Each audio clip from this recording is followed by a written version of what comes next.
Senator from North Carolina. Thank you, Madam President. I come here for the first time in what will be a weekly speech that I'll give as long as we have somebody, in my opinion, who's improperly and unjustly being held in a Turkish prison.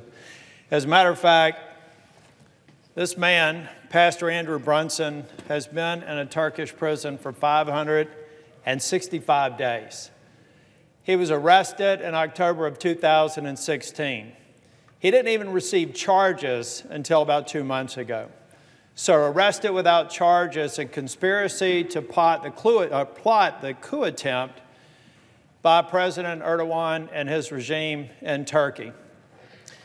He, about a month ago, it was maybe about 2 months back, 3 months back, I heard from some people that Pastor Brunson was afraid that with his time in prison and with the charges being levied against him, that the American people were going to read the charges and forget about them and turn his back. So that's why I decided to travel to Turkey and meet with them in a prison about a month ago, to let them know that I have no intention of forgetting him, and I have every intention of making sure that everybody understands what's going on with this case and why it should be a lesson to anybody who's thinking about traveling to Turkey from the United States today. Now, before I start this, I've got to talk a little bit about Turkey. They're a NATO ally. They're a country that I led a delegation to when I was Speaker of the House in North Carolina. Spent almost 2 weeks there, back about 6 years ago, because I saw great opportunities for our state of North Carolina and the country of Turkey to build closer ties, closer economic ties, closer cultural ties, a real opportunity to strengthen the relationship with a very important NATO ally. But now I'm beginning to doubt whether or not what I saw in Turkey, at least the Turkey that I visited 6 years ago, is the Turkey that we're confronted with today. And Pastor Brunson, a gentleman from Black Mountain, North Carolina, a part of a church up there at Montreat, that's the same church, Presbyterian church, that Reverend Billy Graham is a part of, the injustice that I see displayed to him makes me wonder, Madam Secretary, people from the state of Iowa or the state of North Carolina should go to that country until we understand whether or not American citizens can be treated justly there. 535 days. In a Turkish prison for about 15 months, he was in a cell that was designed for 8 people. It had 21 people in it. The others have been charged with terrorism and conspiracy to plot a coup. Pastor Brunson's been in Turkey for 20 years. All he's guilty of is being a Christian and trying to bring a Christian message to those who want to hear it. He has a church in Izmir. It's a very small church. You can only seat about 120 people in it. They open it up. They let anybody walking down the street hear what they're saying. They work with the police department to make sure that they're secure and that they understand what they're saying. There's no nefarious purpose here except to do his job as a missionary in Turkey for 20 years. Now, I'm going to come back to this slide in a minute. Now, it's also important to understand timing. So the coup occurred in 2016. Pastor Brunson and his wife, Noreen, had actually traveled back to the United States, and they were doing a visit with family in North Carolina. President Erdogan, the Erdogan regime, were rounding up tens of thousands of people and putting them in prison, even somebody loosely associated with the coup. And many who weren't were being arrested. Pastor Brunson was in North Carolina at the time, but he and Noreen went back to Turkey in a time when people were being rounded up. When he got back, they rounded him up. Why would any reasonable person, if they'd been involved with it, saw what was happening in Turkey, why on earth would they go back? That's just one data point, but now let's cover a few more. First off, I have to bring this up. I will have to say, after I went and visited Turkey for about 48 hours about a month ago, I went back last week, and I actually spent 12 hours in a Turkish courthouse listening to the charges against Pastor Brunson. And it was remarkable. It's a 3-judge panel, so imagine that they're sitting up at the dais, and next to them, unlike our court, where you have the defense and the prosecutor sitting on equal terms, their prosecutor sits up at the dais and actually looks like a 4th judge. And in Turkey, you're more or less considered guilty until proven innocent. It truly was, in my opinion, look it up if you don't know what a kangaroo court is, it's a kangaroo court. They've already decided that they want to prosecute them, and they're trying to get some of the most specious, circumstantial arguments to convict him on 35 years. He's 50 years old. By the way, he's lost 50 pounds since he's been in prison. 35 years, effectively a death sentence for the kinds of charges I'll tell you a little bit about. Number one, it was very clear to me after spending 12 hours in a courtroom that the Turkish authorities believe that any religious organization is actually a part of a broader plot to undermine the Turkish government and to promote terrorist activities. They actually view the Christian faiths, the Christian religions in the United States, the missionaries, as some sort of a coordinated plot to undermine the country of Turkey. They view a missionary who risked life and limb to go into the Syrian countryside to help people who are trying to flee the carnage that's occurring in Syria, to give them food, water, and comfort, as some way perpetrating and being a co-conspirator or plot of the PKK, a terrorist organization that's focused on opposing Turkey. That's what missionaries are subjected to. As a matter of fact, there was a part of the court where they suggested the mere fact that Pastor Brunson, who's a Presbyterian, had Mormons enter his church, actually just as part of the services that are wide open to anyone. But the mere connection between Mormons, who also do missionary work in Turkey and Syria, they were able to glue together on a circumstantial basis to say that because they've actually taught to each other and the Mormons actually also provide missions to the Kurdish region, then therefore they're a part of the PKK.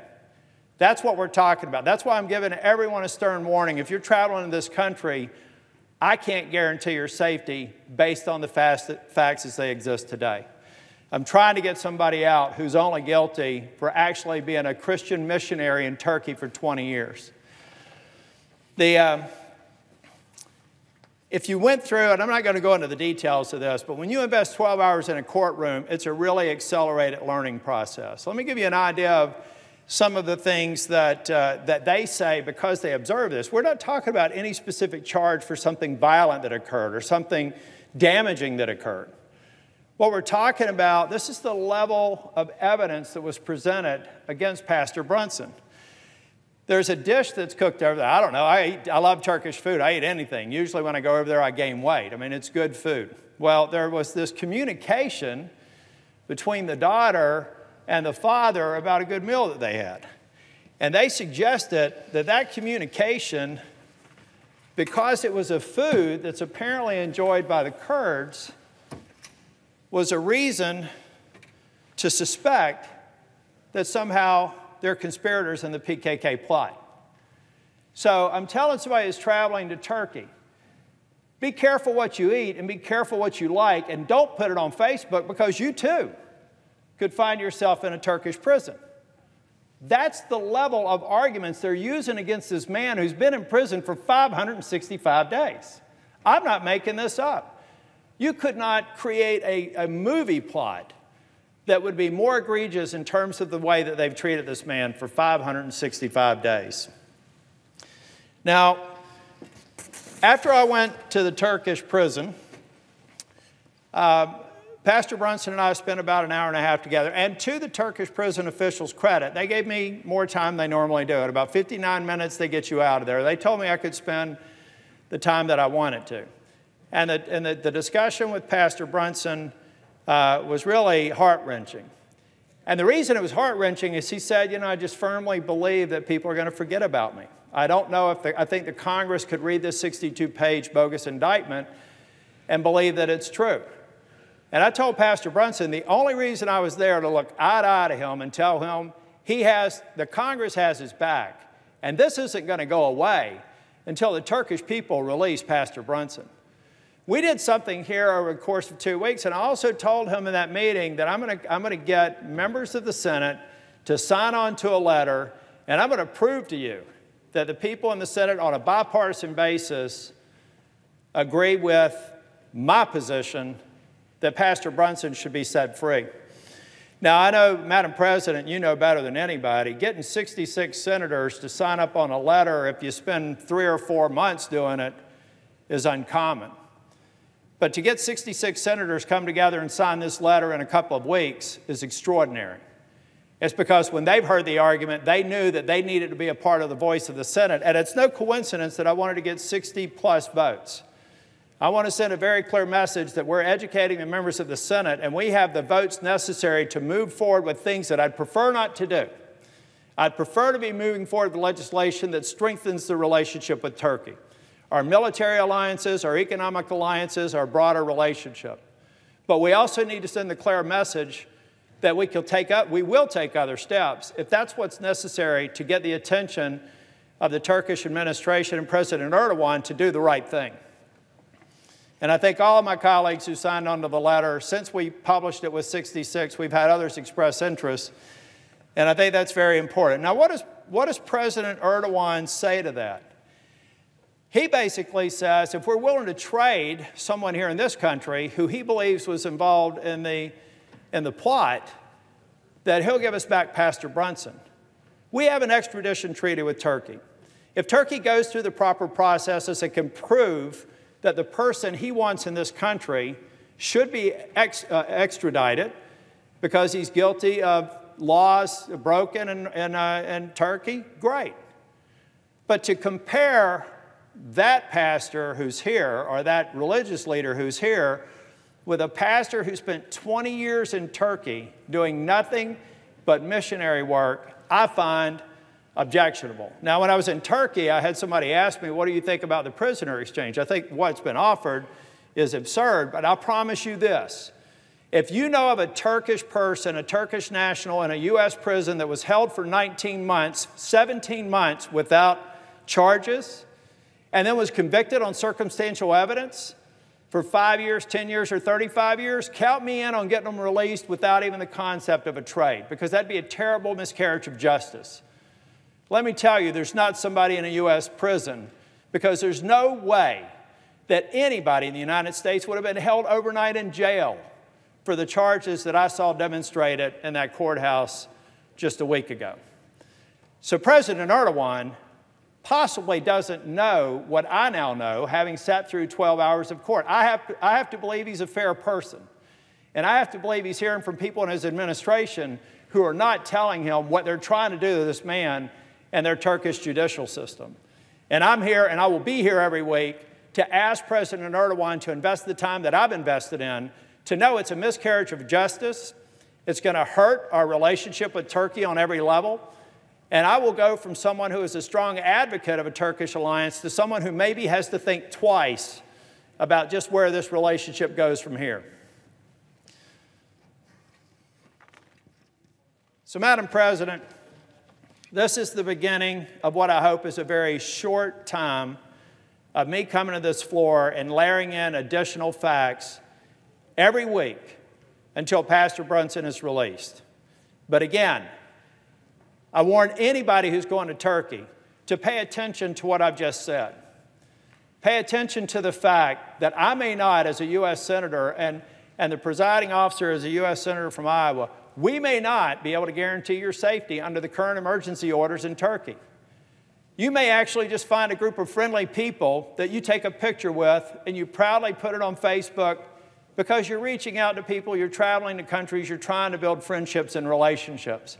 But there may be some Turkish bureaucrat who sees that picture and sees a few Kurds in it, and suddenly you become a conspirator. You spend 565 days in a Turkish prison. You have your senator coming over there to take you out. That's what's going on in Turkey right now. Pastor Brunson just represents one of several people in Turkey that we have to fight for. A NASA scientist who's been convicted on 7.5 years. He served 1.5 years. He was guilty of doing nothing more than going and visiting his family in Turkey at roughly the time they started the coup attempt. Now he's in prison. An American citizen, dual citizen, Turkish-American, a NASA scientist in prison, implicated in being a part of our intelligence agency. I'm not making this up. I've invested the time in Turkey to follow the facts. I didn't want to pursue this if all I had were the briefings from the State Department or the staff. I've invested the time to go there, look the pastor eye to eye, look the judges eye to eye, look at the prison guards eye to eye, and I'm convinced that this is a risk to every single American. And every single one of you should put yourself in Pastor Brunson's place and go from here and make sure people know what's going on there. And Pastor Brunson needs to know he has the backing of the U.S. Senate. He'll have the backing of the House. My colleague Mark Walker and the Deputy Whip Patrick McHenry are working on a similar letter in the House, and we're going to continue to show that we're in shape and we're ready to run this marathon. Hopefully, they're going to sprint to a just decision on May 7th. That's his next court date. But if he doesn't, you can expect me to be here, and each and every time I'm going to add some other cases for why we really have to rethink our relationship with Turkey until justice is done. Thank you, Madam President.